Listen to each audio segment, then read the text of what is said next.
من زلة عظمت إن الكبائر في الغفران كاللامم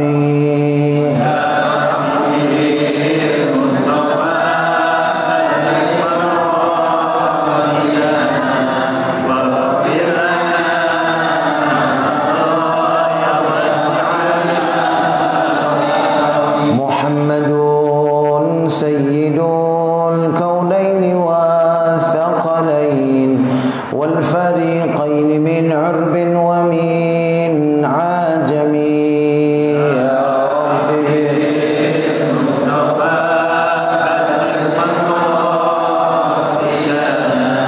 واغفر لنا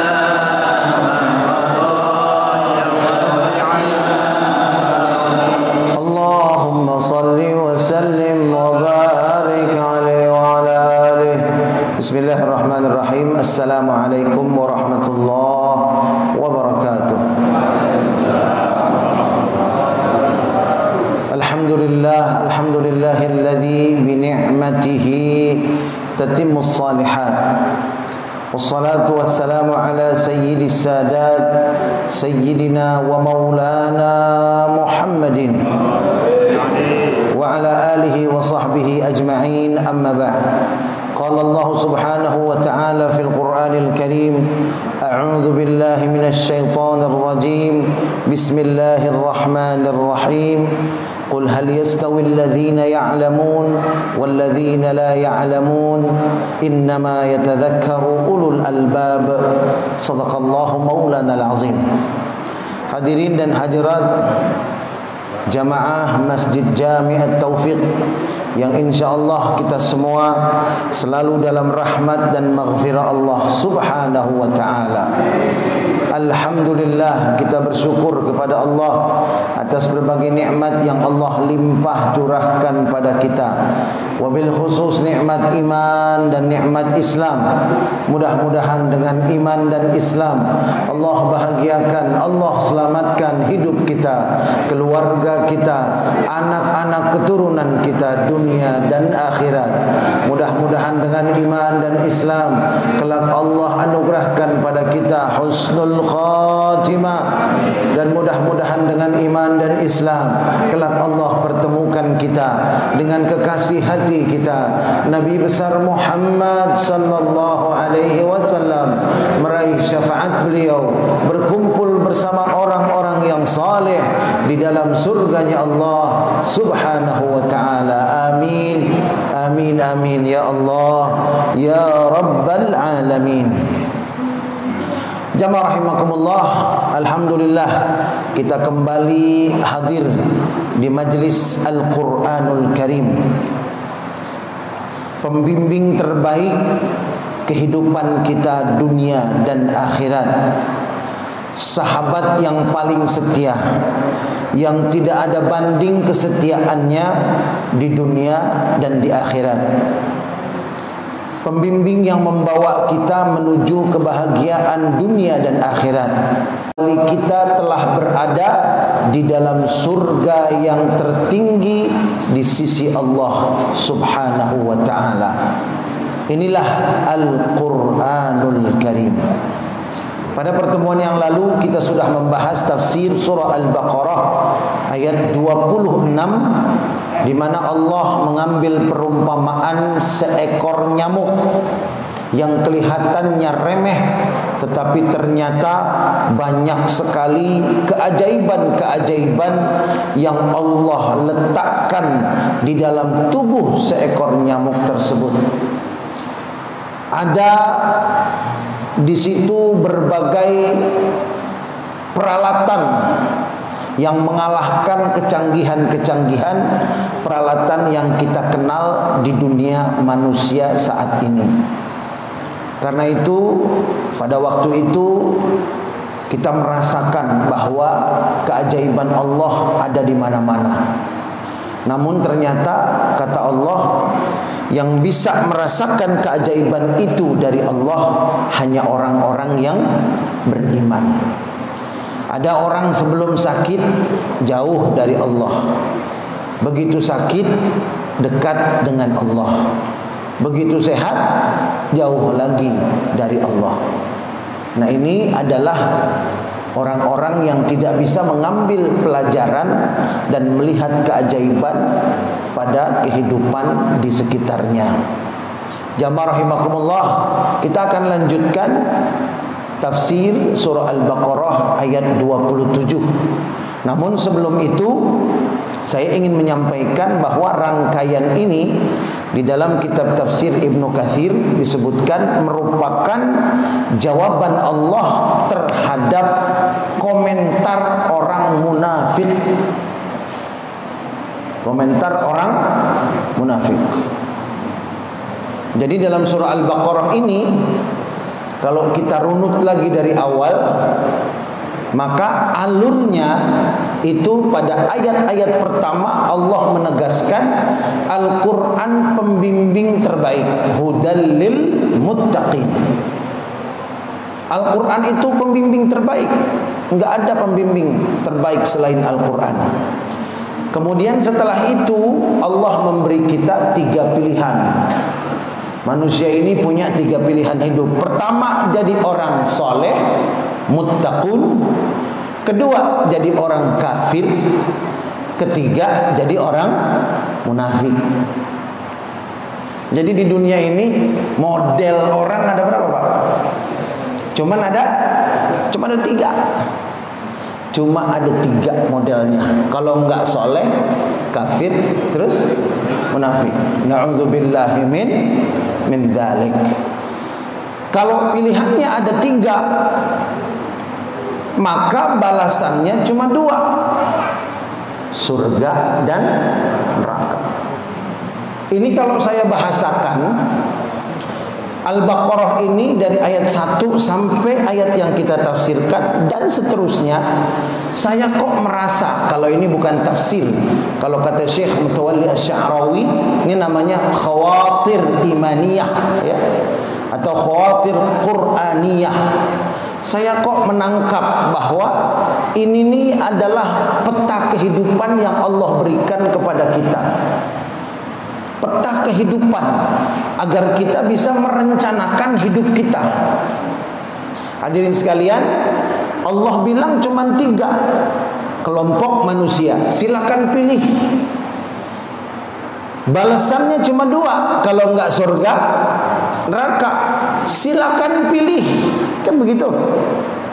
Nah, berkaitan dengan surga dan neraka, saya ingin ingatkan, karena ini saya menangkapnya itu Allah memberikan peta kehidupan kita. Mana jalan yang membawa kita pada kebahagiaan abadi, mana jalan yang membawa kita pada penderitaan abadi. Allah sudah gambarkan petanya begitu. Saya ingatkan juga, manusia itu kehidupannya ada 4. Siapapun pasti mengalaminya. Ada berapa, Pak? Ada 4. Yang pertama, hayatud dunia, kehidupan dunia sekarang kita nih. Yang kedua, hayatu al-barzakh, kehidupan di dalam kubur, di alam barzakh. Kemudian yang ketiga, hayatul mahsyar, kehidupan di padang mahsyar ketika kita dibangkitkan pada saat hari kiamat. Yang keempat, al-hayatul khalidah, imma fil jannah wa imma fil nar. Yang keempat, kehidupan yang abadi, kalau enggak di surga, di dalam neraka. Ini semua bakal enggak ada yang lewat, enggak ada. Mau sholat, mau enggak, mau taat, mau maksiat, ya, mau beriman, mau kufur, mau serius, mau lalai, semuanya ngelewatin 4 kehidupan ini. Kenapa saya sampaikan ini? Kaitannya dengan surah Al-Baqarah sampai ayat yang akan kita tafsirkan ini. Perencanaan hidup, supaya kita ini sukses merencanakan hidup. Kan begitu? Sekarang kita ambil contoh Sayyidina Utsman bin Affan umpamanya. Sayyidina Utsman bin Affan radhiyallahu taala anhu warda itu meninggal umur berapa, Pak? kurang lebih umurnya 82 tahun. 82 tahun. Berarti hidup dia di dunia berapa lama? 82 kan begitu. 82 tahun. Bapak-bapak kenal nggak orang yang lebih tua daripada itu? Yang masih hidup sampai sekarang? Pernah dengar nggak? Nggak tahu ya? Ada Pak di Banten. Namanya Buya Syar'i. Ada yang kenal? Buya Syar'i namanya. Umurnya 105 tahun. 105 tahun. Itu orang udah panjang banget umurnya kan begitu. Kan katanya kalau udah 63 tahun, kalau lebih 63 tahun berarti apa? Bonus. Berarti apa? Bonus ya. Kalau udah 63 tahun, karena ngelebihin umur umat Nabi Muhammad sallallahu alaihi wasallam. Tapi Sayyidina Utsman 82 tahun, ya. Ada sebagian orang yang meninggal umur 100-an tahun. Berarti kehidupan di dunianya, taruhlah dia umurnya panjang, paling pol 100-an tahun. Betul? Kalau zaman kita, kalau zaman Nabi Nuh gimana? Wah, 950 tahun. Bapak-bapak mau umurnya 950 tahun? Mau nggak?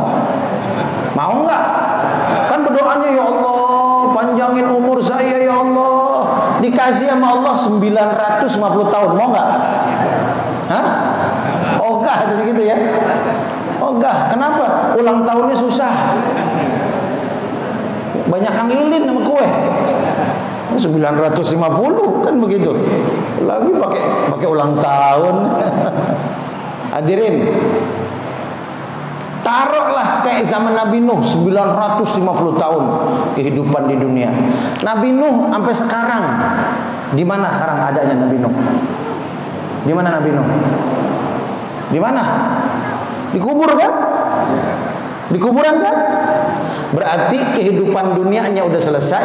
Nabi Nuh sekarang dalam kehidupan hayatul barzakh, kehidupan di alam barzakh, di alam kubur. Saya tanya, berapa lama? Hah? Sebut angkanya dong.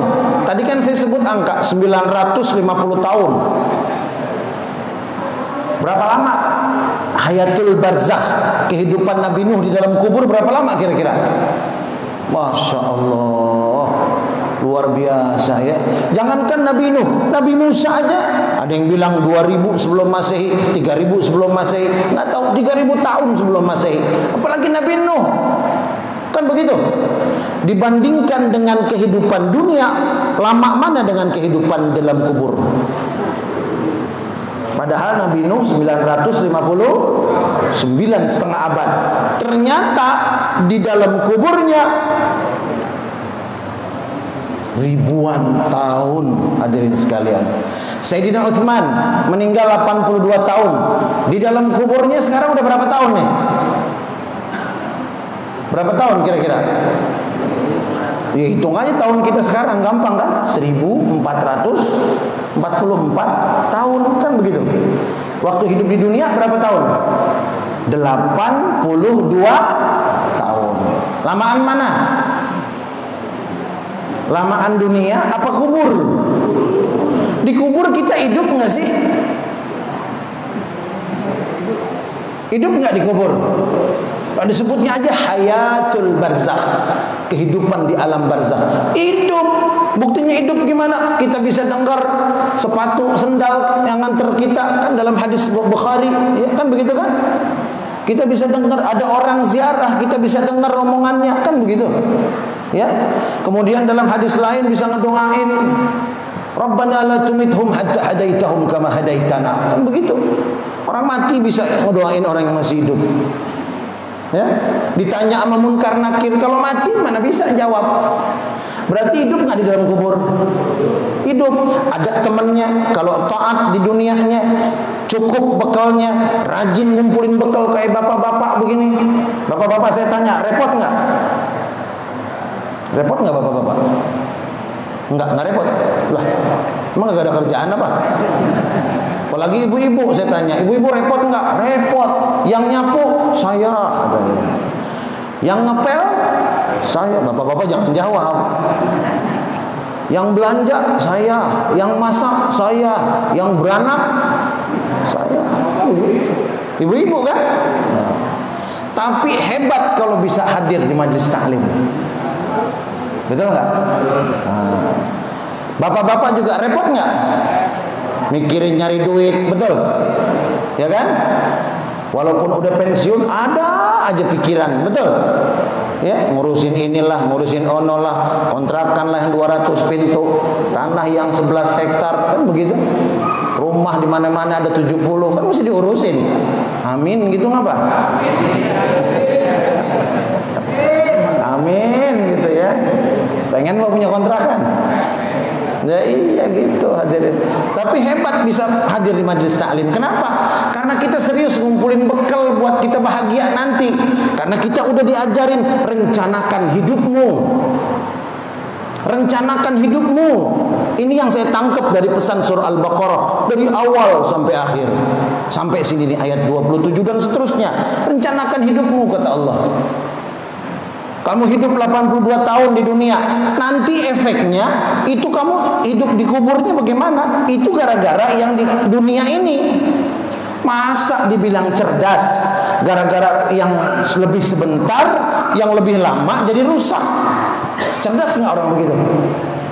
Terserah gelarnya, mau apa gelarnya.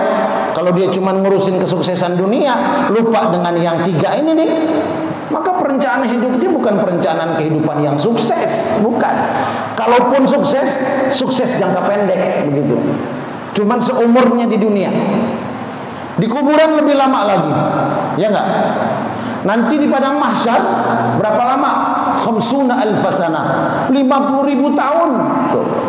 Lebih lama lagi dari dunia. Kalau nggak benar di dunia, yang 50.000 hidup ini sengsara. Gara-gara nggak tahan sengsara di dunia sebentar, lebih baik sengsara nih di kehidupan, di kuburnya, di padang mahsyarnya, yang ribuan tahun, yang puluhan ribu tahun dia menderita. Apa sebanding itu dengan kehidupan dunia yang kita nggak sabar taat sama Allah? Kan begitu. Nanti ujungnya apa? Al-hayatul khalidah, kehidupan yang abadi, imma fil jannah wa imma fil nar. Kalau nggak di surga, di neraka. Kan ada hadisnya hadirin sekalian.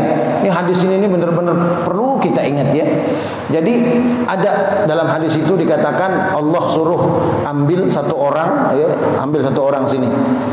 Kemudian dicelupin di sorga, ya, dicelupin di sorga. Dicelupin di sorga sebentar aja, sibghatan, satu kali celupan diangkat. Dicelupin, bukan dilelepin, bukan. Celupin doang, bukan direndam, bukan direndam. Kalau direndam kan lama. Ini dicelupin doang, angkat. Padahal ini orang paling menderita di dunia, ya, paling menderita di dunia. Suruh celupin nama Allah dalam sorga sedikit aja celupan, gitu. Angkat lagi, tanya, apakah kamu pernah merasakan penderitaan? Kata yang dicelupin sedikit ke sorga, nggak pernah ya Allah. Hidup saya gembira aja gembira, nggak ada penderitaan sedikit pun. Padahal dia adalah orang yang paling menderita sewaktu di dunia. Sebaliknya, orang yang nggak pernah melarat, nggak pernah menderita, cukup aja mulai dari baru lahir sampai meninggal, nggak pernah kurang. Adanya lebih, apa yang dia mau bisa, apa yang dia pengen ada. Nggak pernah dia merasa sedih, nggak pernah merasa kurang, nggak pernah dia merasa menderita. Bahagia semua. Saya pengen mobil, ada. Saya pengen motor, ada. Saya pengen ganti rumah, bisa. Saya pengen beli tanah, ayo. Menambah kontrakan, bisa. Begitu. Itu orang tuh. Kata Allah, celupin di neraka. Suruh celupin di mana Pak? Di neraka. Satu celupan aja celupin. Celup. Tanya tuh orang, apakah engkau pernah merasakan kebahagiaan? Demi Allah, saya nggak pernah bahagia seumur hidup saya. Menderita aja menderita, sedih aja sedih, tersiksa aja tersiksa saya. Tuh begitu hadirin sekalian.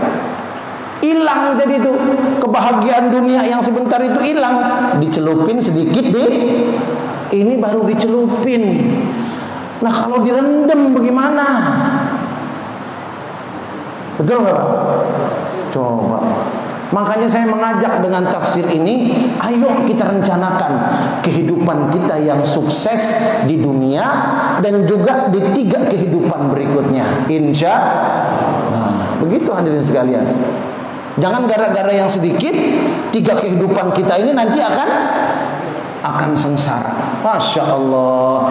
Nggak tahan ngelihat orang udah bisa beli rumah, yang ada di depan mata duit haram, ambil apa jangan?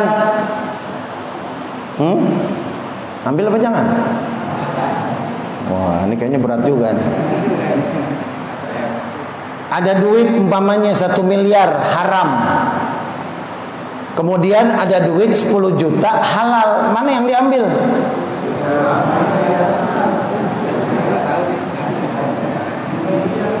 Ini baru contoh ini. Baru contoh. Mana?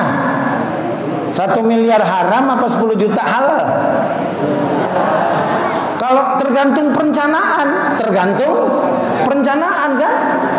Saya mah yang penting di dunia aja lah, hidup cuma sekali, 1 miliar haram, hajar, kan begitu. Betul nggak? Istri nggak tahu, anak nggak tahu, bilangnya, "Mah, alhamdulillah, papa dapat rezeki." Nah, kan begitu. Kata istrinya, "Alhamdulillah," sujud syukur bininya. Padahal 1 miliar duit haram. Dibeliin baju bininya, duit haram. Diberangkatin umroh keluarganya, duit haram. Begitu dia teriak, "Labbaik Allahumma labbaik."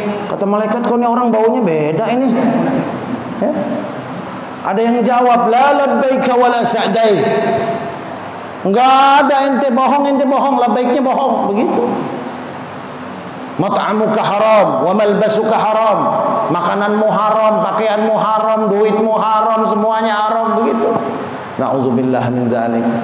Makanya kita kalau duit haram itu mendingan jangan dah.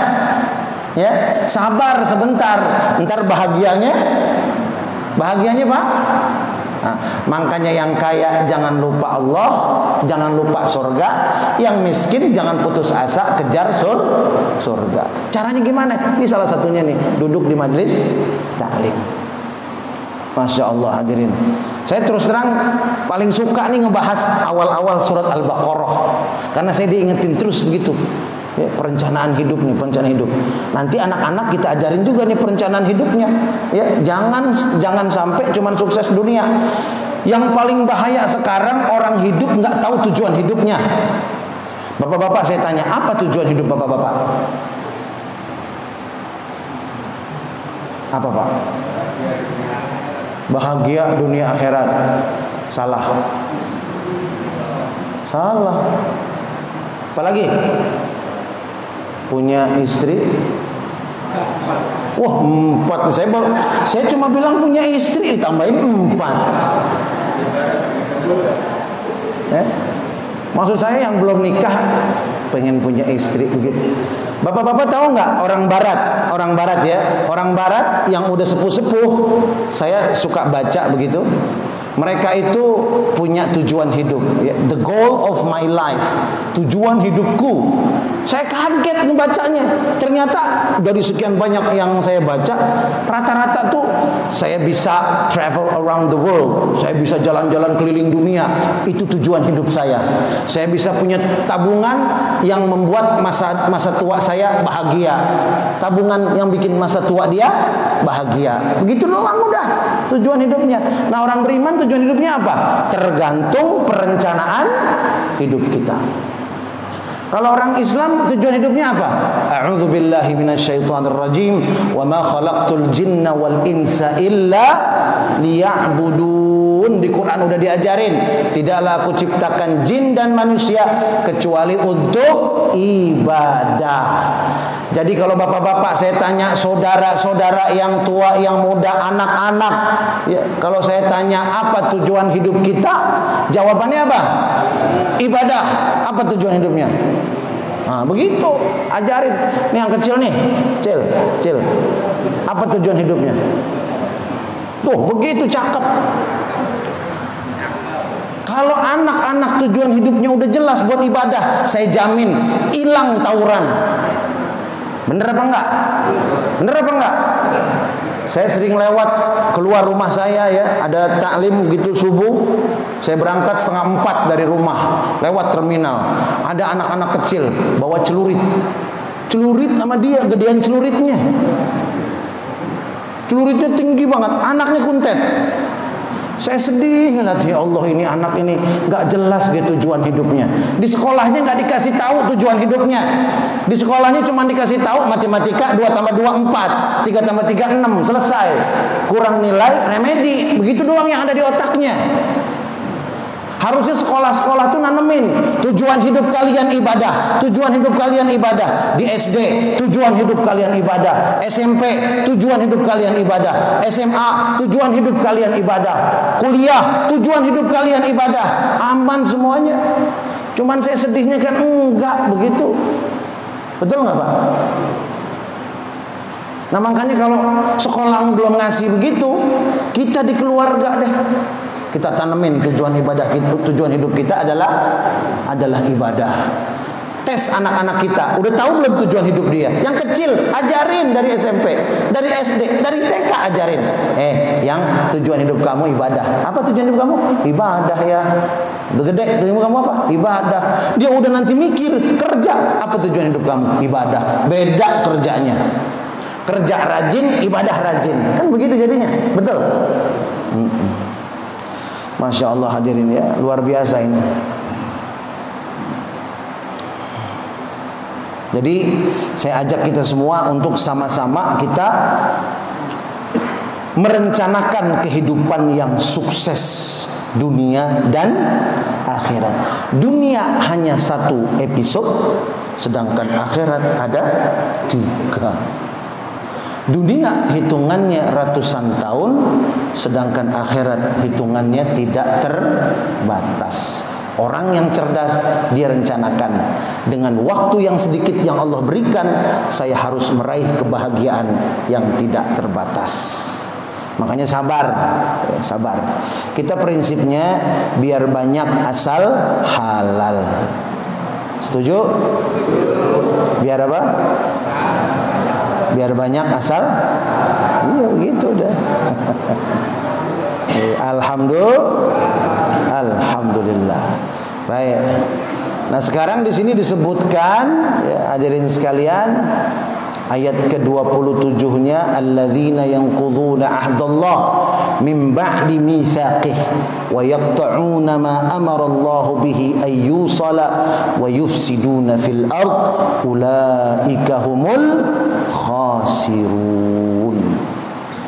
Hadirin, dalam tafsir Ibnu Katsir dikatakan, wa qad ikhtalafa ahlu tafsir fi ma'na al-ahd alladhi wasafa Allahu haula'il fasiqina binaqdih.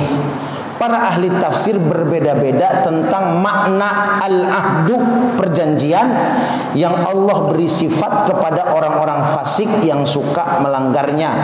Jadi maksudnya perjanjian itu apa yang dilanggar oleh orang fasik?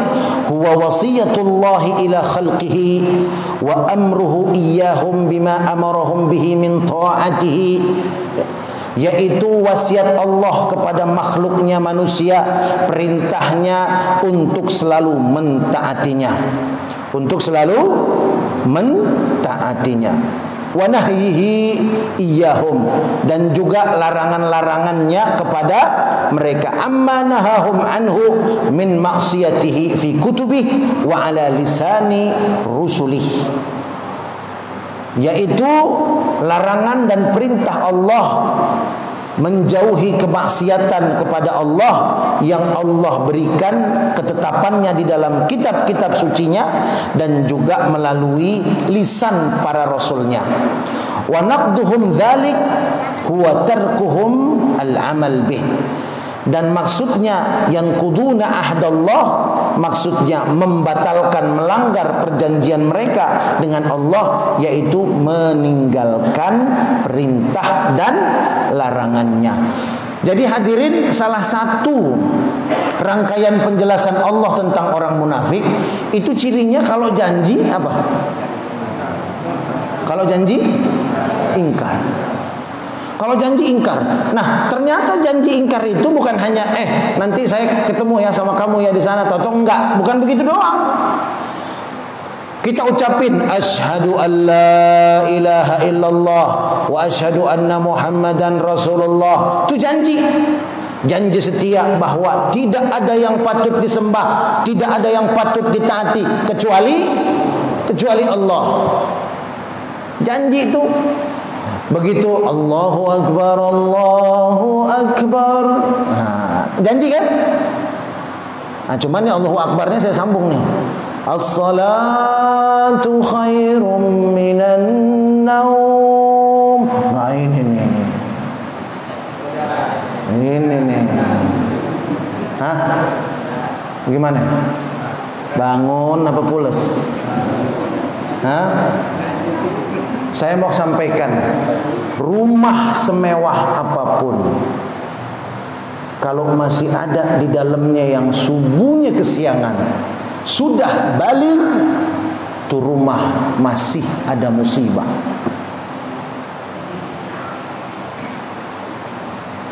Kalau di rumah kita masih ada yang kesiangan sholat subuh, dia udah balik, berarti rumah masih ada musibah. Kalau di rumah di dalamnya orang Islam masih ada yang nggak bisa sama sekali baca Quran, semewah apapun rumah itu musibah. Nah, makanya kita pulang ke rumah masing-masing, kita periksa di rumah kita siapa yang kesiangan. Istrinya kesiangan nggak?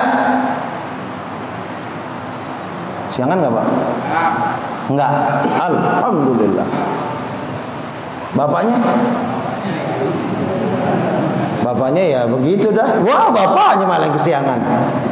Bapaknya kesiangan enggak? Alhamdulillah. Ini enggak bangun jam 7. Habis itu sholat subuh. Kalau saya bilang itu bukan sholat subuh kalau jam 7. Sholat duha pakai kunut. Kalau sholat subuh jam 7, sholat duha pakai kunut itu mah. Ya Allah, hadirin sekalian, jangan sampai ada kejadian seperti itu di rumah kita. Itu naqdul ahdi, itu melanggar perjanjian Allah Subhanahu wa ta'ala. Makanya hadirin, saya lupa apa udah pernah saya ajarin doanya gitu ya, supaya kita terhindar dari sifat orang munafik. Udah pernah belum, Pak? Emang ada dua riwayat. Kalau saya dapat dari gurunya yang dibalik. Kalau riwayat yang banyak itu ya, Allahumma tahhir qalbi minan nifaq wa hassin farji minal fawahish. Tapi saya dapat sanadnya nih, doanya simai, dengar langsung saya dari guru saya dibalik. Allahumma hassin farji minal fawahish wa tahhir qalbi minan nifaq. Sama-sama kita baca ya. Bismillahirrahmanirrahim. Allahumma hassin farji minal fawahish wa tahhir qalbi minan nifaq. Nanti kalau ada yang baca Allahumma tahhir qalbi minan nifaq wa hassin farji minal fawahish, benar, enggak salah ya. Enggak salah. Kalau saya dengar dari guru saya, simainya begitu. Allahumma hassin farji minal fawahish. Ini doa amalin, Pak, buat diri kita, ajarin anak-anak kita. Dua yang diminta dari doa ini. Apa? Satu, Allahumma hassin farji minal fawahish. Ya Allah, bentengi kemaluanku dari perbuatan keji. Ya. Orang semulia apapun, kemaluan yang enggak dijaga rusak harga dirinya. Betul? Tuh, satu tuh. Dua, wa tahhir qalbi minan nifaq, dan sucikan hatiku dari kemunafikan. Jadi doa ini yang diminta dua. Lindungi kemaluanku dari zina, dan kemudian bersihkan hatiku dari sifat munafik. Enggak ada yang lebih bahaya dari sifat munafik. Makanya para sahabat itu berlindung diri dari sifat munafik. Kira-kira udah hafal belum? Udah hafal belum? Mau saya kasih tulisannya? Nah, nanti diingetin sama DKM, saya kasih, nanti di-share buat jamaah, kita amalin bareng-bareng. Insya. Sekali lagi kita baca ya, Bismillahirrahmanirrahim. Allahumma hassin, pakai sod bukan pakai sa, bukan pakai sin. Hassin farji minal fawahish wa tahhir qalbi minan nifaq. Ya Allah, bentengilah kemaluanku dari zina dan sucikan hatiku dari kemunafikan. Saya mengajak bapak-bapak melihat orang-orang yang rusak dan merusak itu cuma dua. Kalau bukan karena sifatnya orang-orang munafik, pasti karena zina, perbuatan keji. Saya kira cukup sampai sini ya, karena tanggung juga udah isya nih. Ya, sebentar lagi isya. Nah, mudah-mudahan apa yang saya sampaikan ada manfaatnya.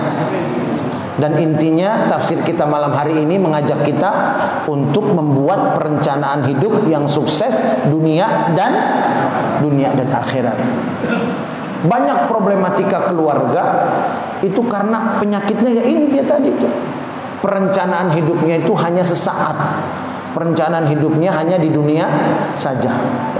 Saya sedih betul. Saya pernah diundang ke rumah seorang, ya, rumahnya itu ada di perumahan yang sangat elit. Rumahnya, saya bilang ini rumah apa kebun binatang, saya bilang. Saking leganya Pak. Ya, bagusnya saya di dropnya di bukan lobby, kalau lobby hotel ya. Tapi emang gede banget rumahnya. Saya diturunin di situ, masuk ke dalam. Begitu masuk rumahnya udah kayak istana. Saya diundang ke situ tuh buat apa kalau nggak salah 7 hari. 7 hari orang tuanya meninggal, begitu. Ini yang ngundang saya perempuan. Nah, kemudian begitu selesai acara, ini ibu ngedeketin saya sambil nangis, dia bilang, "Pak Kiai," katanya, "saya nyesel banget umur segini saya nggak bisa baca Quran. Saya nggak bisa baca Quran. Saya dalam hati, kira-kira orang punya rumah begini sanggup nggak ya ngebayar guru ngaji? Sanggup nggak Pak? Rumahnya kayak kebun binatang, luasnya luar biasa. Sanggup nggak ngebayar guru ngaji? Guru ngaji berapa puluh juta sih gajinya sebulan? Hah? Berapa puluh juta sih? 100 apa? 100.000. 100.000. Ya Allah, kok masih bisa kok? Ya Allah, makanya hadirin tuh jangan sampai nggak ngaji. Nih saya ajak nih, saya udah nggak bicara tafsir lagi nih, kita udah selesai ya. Ini saya ajak nih di rumah kita jangan mewah-mewah deh, jangan muluk-muluk deh, agama 2 dulu deh tuh tegakin. Sholat 5 waktu anak-anak kita, terutama sholat subuh. Ya, berat nggak Pak? Buat anak-anak berat nggak? Hah? Tapi itu ladang amal kita. Jangan pernah menyerah. Biarin dibilang cerewet, biarin ya. Emak cerewet amat sih, saya udah gede, udah kuliah begini masih disuruh-suruh sholat, nggak apa-apa. Nanti kalau dia udah gede, udah tua, dia ngerasa, ya Allah, bapak udah meninggal, ibunya udah meninggal. Kalau bukan cerewet emak saya, sekarang saya pasti nggak sholat. Kan begitu? Nah, itu Pak nomor 1, ingetin sholat subuhnya. Yang kedua, jangan biarin ada di rumah kita yang nggak bisa baca Quran. Yang kuliah, coba tes Qurannya, nggak bisa, buru-buru, nggak ada kata terlambat. Saya mau kasih tahu, setega-teganya orang tua yang ngebiarin anaknya jauh dari agama. Biar anaknya dikasih motor, biar anaknya dikasih mobil, dia biarin anaknya itu jauh dari agama. Itu orang tua yang paling tega tuh hadirin sekalian. Kalau dibiarin, kalau dibilangin nggak ngedenger tuh lain lagi. Sayang berarti itu orang tua. Tapi kalau dibiarin, nah ini yang tega kata saya. Makanya bapak-bapak yang mungkin barangkali sampai hari ini masih ada yang baca Qur'annya terbata-bata. Yang baca Qur'annya masih terbata-bata nih. Saya udah umur begini, baca Qur'an saya masih terbata-bata. Saya pesen, jangan sampai anak kita jadi kayak kita begitu. Biarin saya udah tua begini, dulu emang saya salah sehingga saya baca Qur'annya terbata-bata. Anak saya mesti lancar begitu. Kalau bisa jadi penghafal Quran, ya. Nah sekalian deh saya bilangin, bapak-bapak kalau punya anak mau ngafal Quran, boleh daftar ke pesantren saya di Sukabumi, di Nagrak, ya, daerahnya terpencil di bawah bukit begitu. Namanya Madinah Quran. Insya Allah nggak ada uang gedung, nggak ada SPP, nggak ada uang macam-macam, ya, seragam kita kasih, makan kita kasih 3 kali sehari. Yang penting anaknya udah lancar baca Quran dan umurnya 14 tahun ke atas. Jadi kebanyakan itu yang dari SMP sebelum SMA mondok dulu setahun selesaiin Qurannya. Yang SMA sebelum kuliah mondok dulu setahun selesaiin Qurannya. Itu begitu. Banyakan begitu. Nanti dia udah selesai Qurannya baru terusin lagi. Yang gak mau nerusin gampang masalah ijazah mah, ada paket kan begitu. Jadi jangan sampai kitanya ini jauh dari agama, anaknya lebih jauh dari agama. Saya kira ini yang ingin saya sampaikan. Mudah-mudahan bisa memotivasi kita dengan bimbingan Al-Quran. Mudah-mudahan kita bisa merencanakan kehidupan kita untuk sukses dunia dan akhirat. Sudah Isya belum? Belum? Ada yang mau tanya? Silakan. Ada yang mau tanya? Ya. Oh iya ya. Silakan.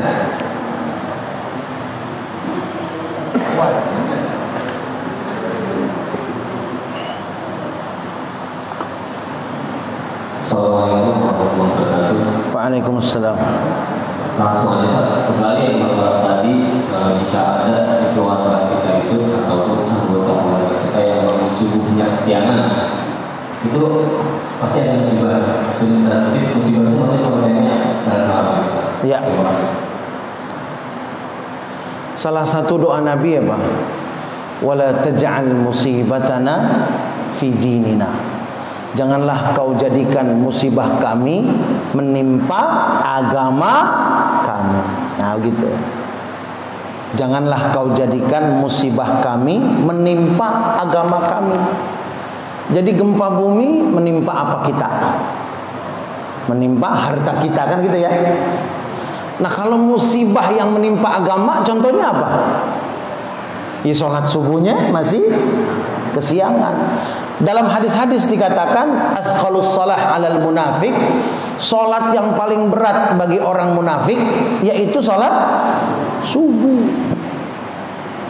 Nah, kalau masih kesiangan salat subuhnya berarti termasuk ciri-ciri orang munafik. Apa enggak musibah itu? Musibahnya musibah apa? Gempa bukan? Bukan. Banjir bukan? Enggak. Tsunami jauh. Ya. Tapi musibahnya musibah apa? Musibah agama. Nah, itu yang saya bilang sebagai musibah. Subuh masih kesiangan, ya Allah. Apalagi dalam hadis lain dikatakan bala ala udhunaihi syaitan. Ada seorang sahabat biasanya sholat subuh tentu nggak hadir. Nabi tanya, mana dia? Siangan Rasul. Kata Nabi, bala ala udhunaihi syaitan. Itu orang dikencingin sama setan dua kupingnya. Berarti kalau orang kesiangan bangun subuh, bagaimana Pak?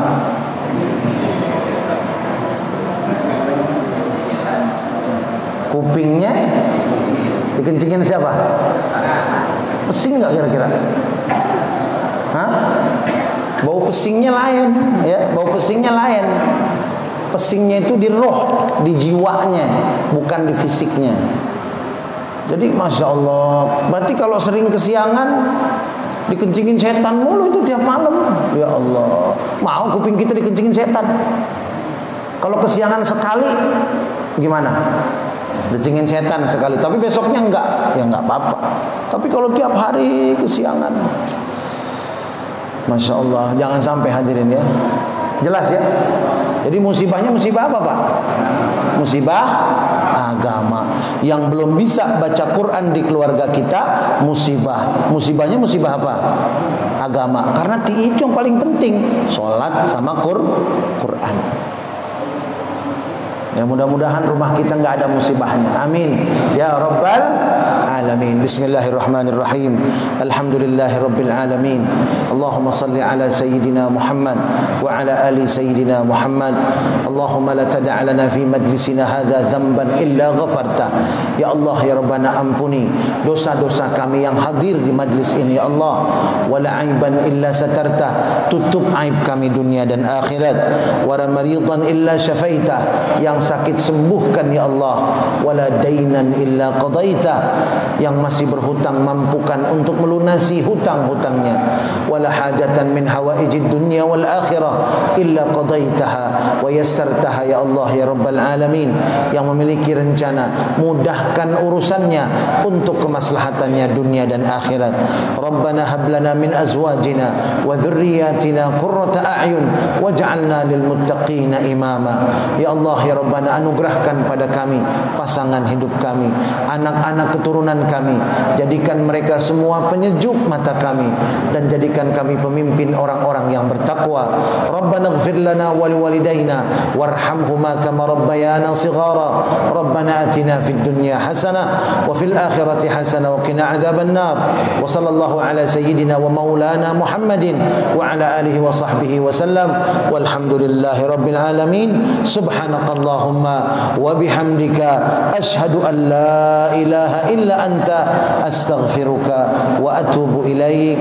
Billahi taufiq wal hidayah. Wassalamu alaikum warahmatullahi wabarakatuh.